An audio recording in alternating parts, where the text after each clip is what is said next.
विज्ञान युगात भक्कम लोकशाहीसाठी शालेय शिक्षणात भारतीय संविधानाविषयी शिकवण्याची सक्ती व्हावी। सर्वश्रुत आहे की भारतीय लोकशाही संविधानामुळे जगभरात अव्वल क्रमांकावर आहे।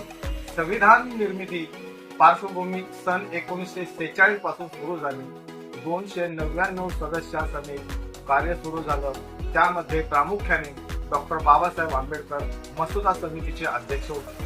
त्यांच्या योगदानामुळे 2 वर्ष 11 महिने 17 दिवसाच्या प्रदीर्घ कालावधीनंतर 395 कलमाचे व 8 परिशिष्ट असलेले संविधान 26 जानेवारी 1949 रोजी लिहून पूर्ण केले। तदनंतर 26 जानेवारी 1950 रोजी भारतीय संविधान देशभर लागू करत सार्वभौम गणराज्य घोषित झालं। मात्र डॉक्टर बाबासाहेब आंबेडकर यांनी संविधानात काय लिहिले आहे हे सर्वसामान्यांना समजण्याच्या पलीकडचे आहे। यात दुमत नाही।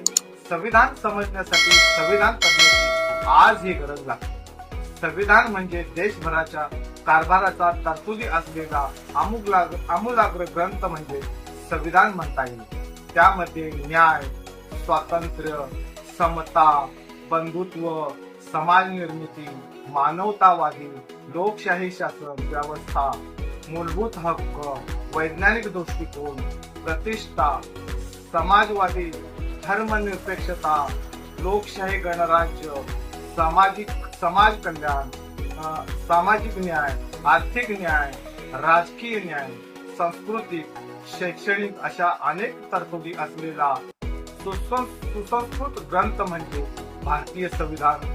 संविधान हे देशभराचा आत्मा आहे। संपूर्ण देश संविधानावर आधारित असताना आजही देशभरातील 90% लोकांना संविधानात काय लिहिले आहे